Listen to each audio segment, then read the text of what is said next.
We're back again. It does that on specific words, man. I don't know. I guess somebody really need to be delivered from that delayed ruach because this only happens when it's actually pressing in the ruach. Man, but hallelujah. Give everybody a minute to enter into the room, enter back in. It's weird.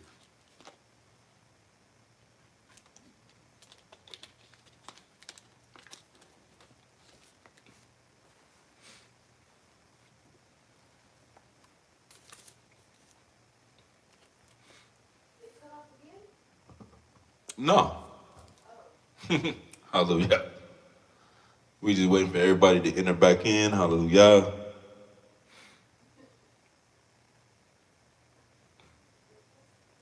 All esteem to Yahuwah. All esteem to Yahuwah.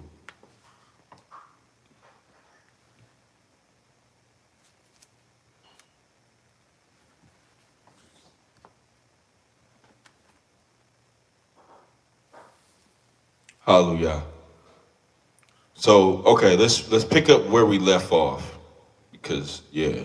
So, we're reading in Luke 9, starting at verse 57, all the way through 62 is when, the guy comes up to Yahusha and he's like, I'll follow you whithersoever you go. And another guy,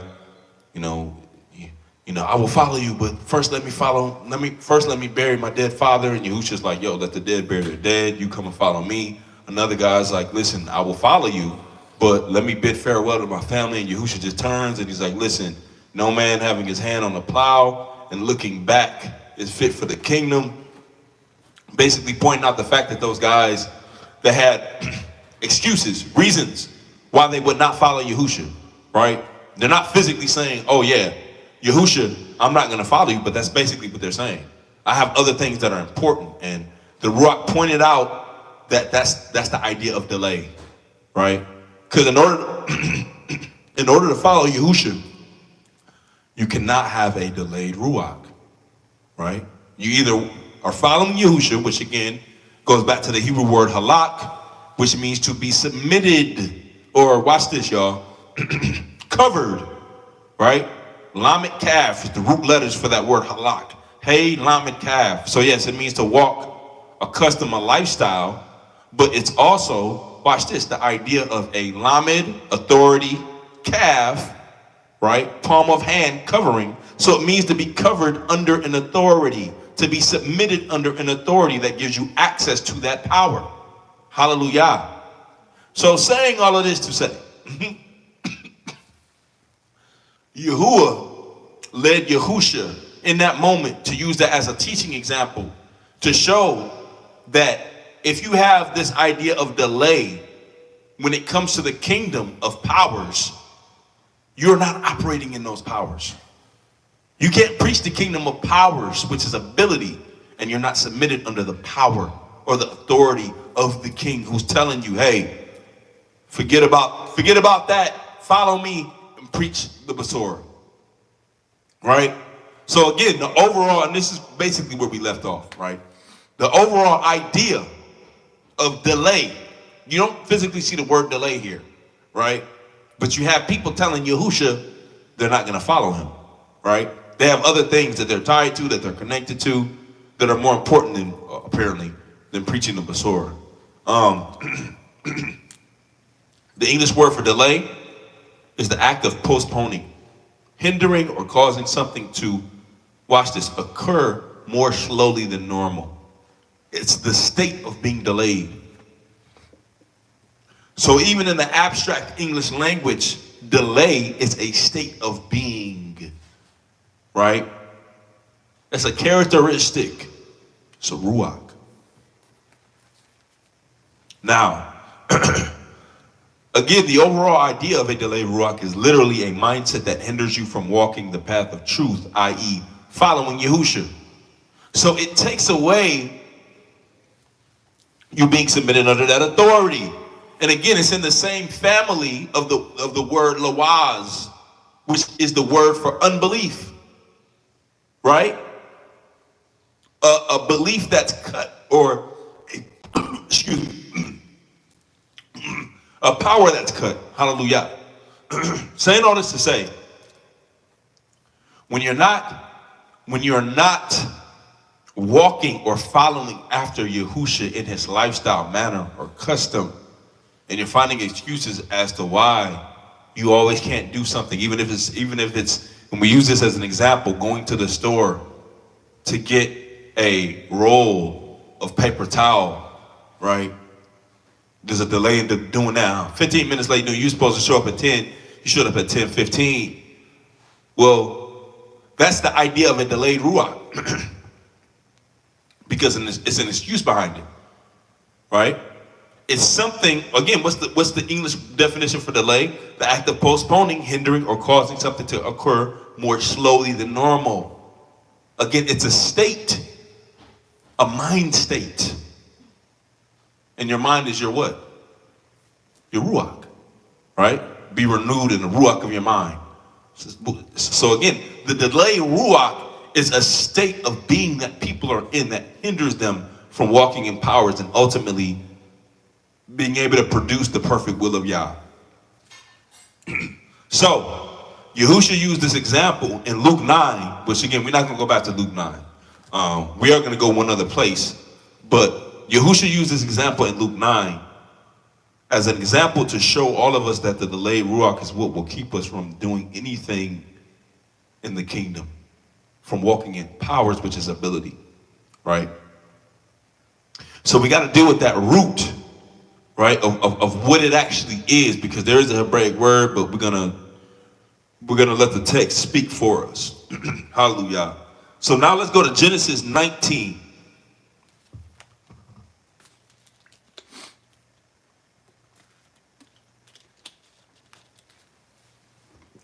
Hallelujah.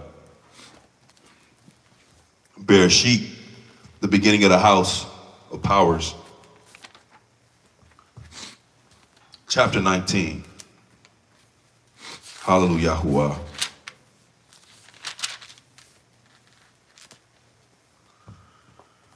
Okay. And there came two angels, even to Sodom at even.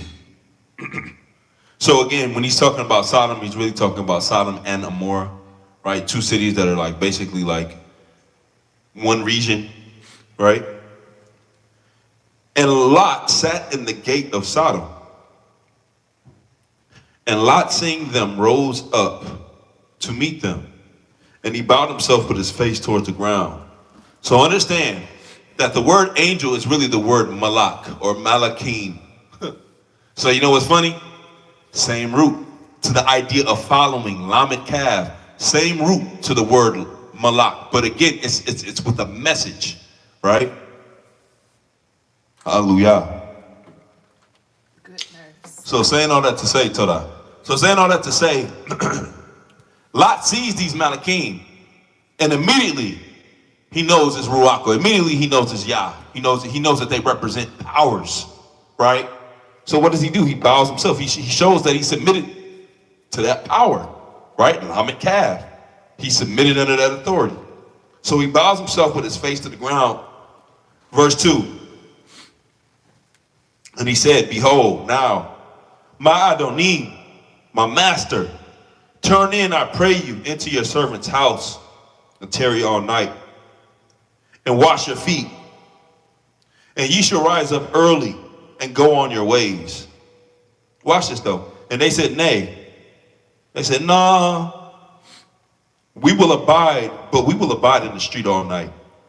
And he pressed upon them greatly, and they turned in unto him, and entered into his house, and he made them a feast and did bake matzah, and they did eat, right?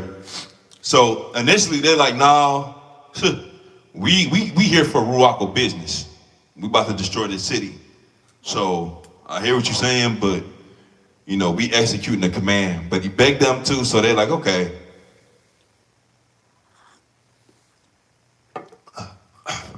Obviously them knowing the assignment, they knew it was more to happen, so they went to his house. So verse 4, and it's the reason why we're reading all this in context, because you got to see this delay. Ruach is Crazy. Verse 4. But before they lay down, the men of the city, even the men of Sodom, compassed the house around,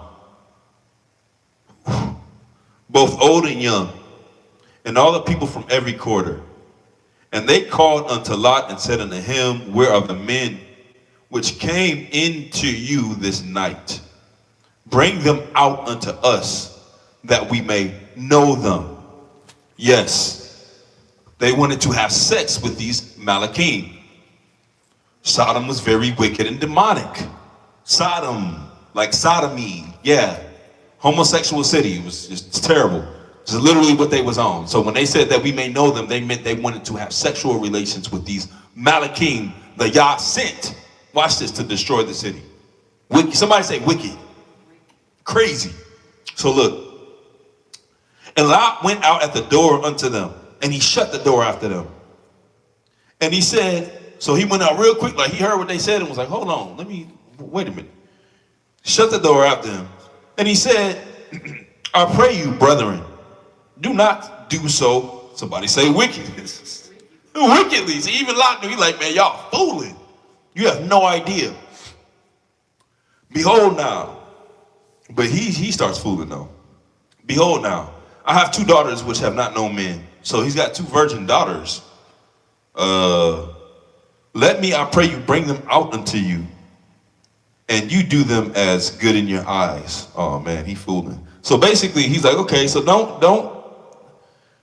be going after these Malachim. I'm gonna give you my 2 virgin daughters to do whatever you please. No, Lot, that's not what's up. That was wicked. He was still trying to appease their flesh, their wickedness, their iniquity. No, it's wicked. But anyway. Can I say something real quick though? Can. Definitely his intention. Like the point thereof, like, you know, like you said, it's like, okay, no to appease. Like in context, it does believe to be that he was appeasing. But see how he, like, how strongly he was for righteousness and for, like, I'll say regarding Yah's Ruach, regarding righteousness. Hallelujah. To where he would rather, you know what I mean? Let me give you my own daughters. Like he sacrificed of his own self to guard Yahuwah's righteousness. Hallelujah. Because those Malachim represented, you know, Yahuwah and Yah's esteem. And so I just said it to say, just challenge you. It's kind of like a pop-in challenge question, like, what are you willing to sacrifice to guard Yahuwah's righteousness? These was his own daughters. Hallelujah. Hallelujah. Okay. Can. Definitely. So he says, behold, I have 2 daughters which have not known man. Let me, I pray you, bring them out to you, and do ye to them as is good in your eyes. Only unto these men do nothing. So he's definitely trying to spare these Malachim, which is like, you know, Torah for the gesture, for sure. But they like, we good. But hallelujah, definitely had that, you know, he had the right, we'll say his intentions were good, you know, even though, you know, you has brought out intentions don't matter, but it still was coming from a place of him trying to spare these angels, these Malachim. So he said, for therefore came they under the shadow of my roof. So basically, like, I'm responsible for them. And they said, stand back. And they said again, this one fellow came into sojourn, and he will need to be a judge. Now we will deal worse with you than with them. So guess what? Because after him doing all that, having the righteous intention of sparing these angels and going out and all of that, they turned on him. They're like, we're going to do worse to you. You think you a judge? You think you're going to intervene? No, we're going to do what we want to do. It's a brute beast he dealing with. Brute beast. So it says, now we will deal worse with you than with them. And they pressed sore upon the house, even Lot, and came near to to break the door. So these dudes, they was going so hard, they almost broke the door. But the men put forth out of Tav their hand and pulled Lot, watch this, out of Tav, into the house with them and shut the door. So that's how you know they had to have some power, because he's outside. They pulled him in the house, shut the door, right? And they smote out of Tav the men that were at the door of the house with blindness, right? Why? Because these are Malachim, they have powers, they have ability to do things, right? So look, both small and great, so that they wearied themselves to find out of top the door. And the men said unto Lot, have you here any besides son-in-law and your sons and your daughters and whatsoever you have in the city? Look at this, y'all. It's a warning. Bring them out of this place. Why? For we will destroy Aleph Tav, this place. And they telling them, like, look, we about to destroy this place. So we're sitting here to get you out of here, right? Because the cry of them is waxing great before Aleph Tav, the face of Yahuwah. And Yahuwah has sent us to do what? Destroy it. And Lot went out and spoke unto his sons-in-law, which married his daughters, and said, up, get you out of this place, for Yahuwah will destroy Aleph Tav, this city. But he seemed as one that mocked unto his sons-in-law. That really means that his sons didn't take him serious. They thought he was playing. They teased him. They mocked him. Right? They mocked him. Verse 15. And when the morning arose, then the Malachims hastened Lot, saying, arise, take Aleph Tav your woman, and Aleph Tav your two daughters, which are here, lest you be consumed in the iniquity of the city. So they gave him an instruction. Get up out of here. And while he lingered, the men laid a hold upon his hand, and upon the hand of his woman, and upon the hand of his two daughters. Watch this, y'all. And Yahuwah, being merciful unto him, they brought him forth and did what? Set him without the city. So they literally led him by hand out of the city. Right? Talk about situational salvation. Sheesh. And oh, by the way, that word merciful is actually, it's different than what we're familiar with that word hasad, which means a bowing. It's really the word chamal, which means compassion, to spare. Hallelujah. So this was Yahuwah sparing Lot. Really, because if you read the last chapter, Abraham cried out to cried out to Yah on behalf of Lot, because he knew he had a nephew in Sodom. Remember, Yah told him, yeah, about to go destroy Sodom. And Abraham knew he had a nephew there. So hallelujah. All esteem to Yahuwah for remembering Abraham. Hallelujah. Hallelujah. So look, here's where it gets real. Verse 17. And it came to pass, when they had brought them forth abroad, that he said, escape for your life. Look not behind you. Everybody, I want you to put in the room, look not behind you. If you're paying attention, I want you to put a look not behind you. Because now we're about to get into the idea of what the Delay Ruach actually is.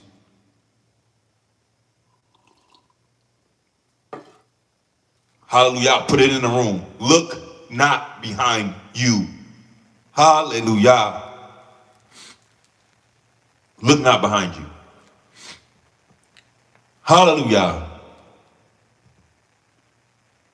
Neither stay in all the circle of the Jordan, which, by the way, the circle of the Jordan was like was an overall area where Sodom and Gomorrah was, but there were other cities in the area. He said, man, don't even be by none of these cities. Get up out of here. It's almost like somebody said, yeah, hurricane coming to the Midwest. You know how many cities are in the Midwest? You got Detroit, Chicago, Minneapolis, St. Louis. You got a bunch of cities. So again, he tell them, don't even go in that area. Hallelujah. So, escape to the mountain, lest you be consumed. And Lot said unto them, oh, not so, my Yahuwah. Behold, now your servant has found grace in your sight, which you have magnified your mercy, which you have showed me in saving my life, or saving out of top of my life. I cannot escape to the mountain, lest some evil take me and I die. Stop. Did he just tell the Malachim of Yahuwah he couldn't follow the instruction? Place a can in the room if you perceive that falls in line with the same Ruach of the men in Luke 9 that gave excuses to Yahushua. Now praise Yah, he perceived Yahuwah's mercy in saving him. Hallelujah. Like that is the difference, I will say. He puts that out there, but it's still it's still an excuse, y'all. Still a delay. But Yahuwah is so merciful in how he's going to deal with them, and even remembering Abraham. You're going to see how ultimately Yahuwah is merciful and allows that to slide. Right? Something else he's not going to allow slide, but can. So, hallelujah. Let's keep going. So he says, behold now, this city is near to flee unto, and it is a little one. Oh, let me escape thither. Is it not a little one? My soul shall live. And he said unto him, see, I have accepted you concerning this thing. So you know what Yahuwah was like, you know what? Okay, I gave you a command. You made a request. And you know what? Because you were willing to actually come out of this city, I'm going to grant you your request. Hallelujah. Right? So he says, see, I've accepted you concerning this thing. Also, that I will not overthrow all of time the city, for which you have spoken. Make haste, escape thither, for I cannot do anything till you come thither. Crazy. Therefore, the name of the city was called Zoar. Right? Now, let's keep going. The sun was risen upon the earth when Lot entered into Zoar. Then Yahuwah, watch this, y'all, rained upon Sodom and Gomorrah, brimstone and fire. Some versions might say sulfur and fire, right? Out of the Shamayim. This was the first nuclear bomb, technically. Greater than a nuclear bomb, because this is coming directly from the source powers, right? So he turned up, he destroyed Sodom, like he said he was going to. Verse 25, and he overthrew out of top those cities, and out of top all the circle of the Jordan, and out of top all the inhabitants of the cities, and that they which grew upon the ground. Somebody say, but his woman looked back from behind him. His woman looked back from behind him. Y'all see that, y'all? What was the instruction? Look not behind you. But she looked back, though, from behind him. And she became a pillar of salt. Now, we got to deal with this. I don't even know if we're going to even read further. Obviously, we know that the rest of the story. But so let's deal with these words, right? First thing in this entire story is that when Yahuwah sends a Malachim to instruct you away from the judgment,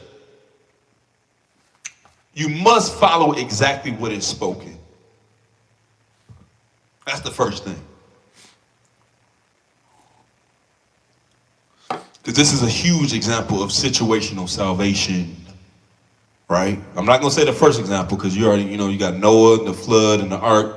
You got Yahuwah calling Abram, at the time when his name was Abram before it turned to Abraham, out of Babylon, right? Hallelujah. And then you got this. So again, looking back, when Yah has already declared judgment upon something, connects you to that judgment. So looking back, we're going to talk about what that is hebraically and all that in a minute. But first, I just want y'all to get some Ruach points here, right? Looking back. Whew, when Yah has already declared judgment upon something, connects you to that judgment. And the adhesive, meaning the glue, the thing that sticks you to that judgment. Watch this, y'all. It's the delayed Ruach. Hallelujah. It's so much deeper than a physical looking. It's a regard. It's a desire, right? It's a consideration. To be with or to be what Yah has cursed or called you out of or away from. I'll say this again. It's so much deeper than just a physical looking behind you. Yes, in this case, it was a physical looking behind her, but understand it came from a ruach place of her being connected to Sodom, desiring Sodom, considering Sodom, wanting to be there. Remember, Lot's sons mocked him when he initially told him that Yah was going to destroy the place, right? So again, you see the same ruach of delay when it comes to the disciple that was like, yo, let me go bury my dead father and let me go say farewell to my family members before going and preaching the gospel. And Yahushua like, yo, you not fit for the kingdom. Why? Because you're looking back. Somebody place a can in a room if you could see a correlation between what we read in Luke 9 and what we're reading in Genesis 19 with Lot's wife. The correlation between the delayed Ruach. Hallelujah. See law on that for one moment.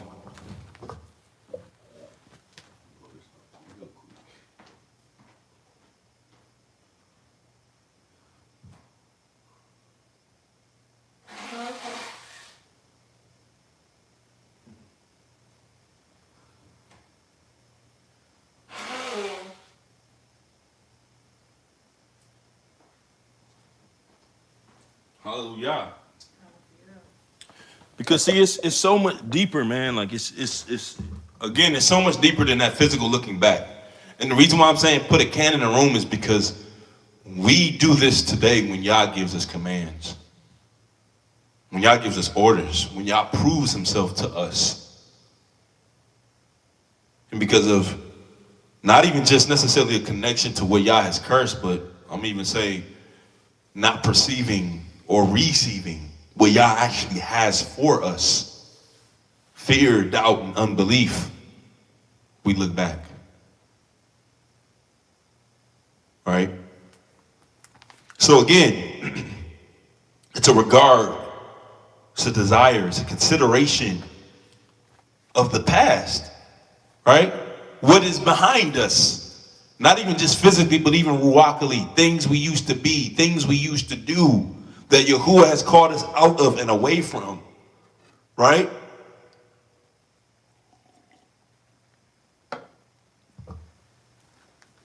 Hallelujah. So look, Lot's wife turned into a pillar of salt, which basically, I mean, you got to understand, that's a metaphor, right? That means she was burnt to a crisp.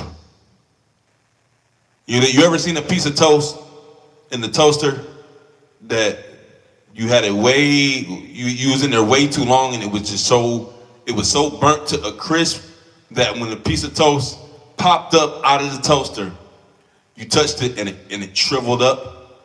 That's what happened to her. That's what it meant by she turned into a pillar of salt. Like she was just, like her flesh literally was, yeah. She got baked in the oven of judgment because of this delayed ruach, right?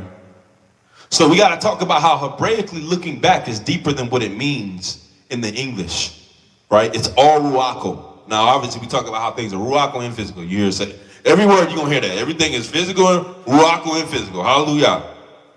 But understand that this idea of looking back again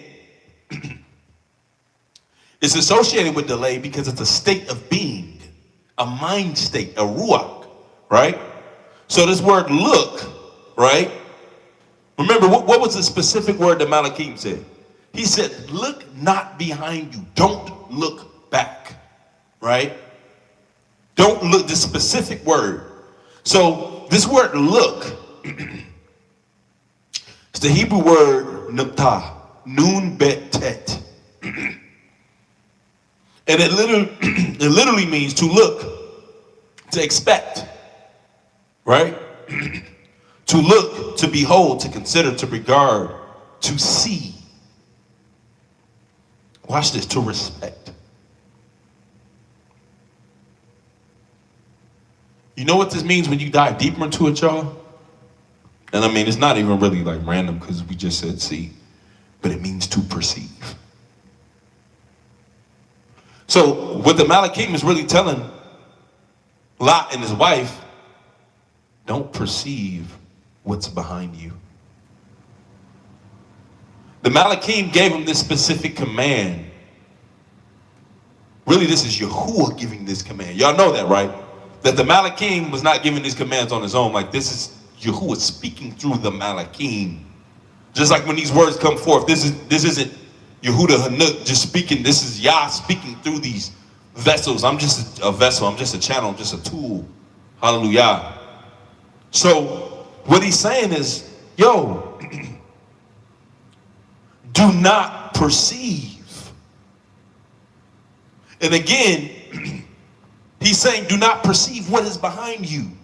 See, we have, when we perceive something, there's an expectation attached to our perception, which causes us to move, right? There's an expectation attached to your perception that causes you to move. That's why when we move incorrectly, Yah has to chastise and rebuke us because our perception is off and it's causing us to move off. Hallelujah.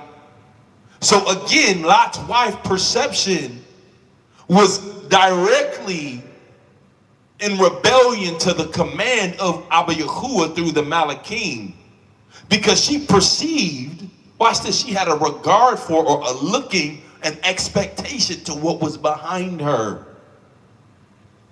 Oh, so she had to be destroyed. Listen, not only does that word naptah mean perceive, but it also means looking directly. It also means to move. Ooh. Again, your perception comes with an expectation that causes you to move in a specific manner, to do something specific, right? So literally, looking is not just looking. Looking is actually moving in a particular direction. So really what the Malachim was saying to her Ruach was don't move towards Sodom. That's why it says Yahuwah was merciful in allowing the Malachim to lead Lot and his wife and their daughters outside of the city by hand, because that place was going to be destroyed. Little did they know that anything attached to that place also was going to be destroyed too. And that included the regard for that place, which is what she had. So this word naptah, to look, again, it's deeper than just a physical looking. It's the idea, watch this, y'all. It's the idea of moving in a particular direction because of an expectation you have in that direction. That's opposite of Yahuwah. It's opposite of the will of Yah. It's opposite of what Yahuwah is calling you to be in Yahusha.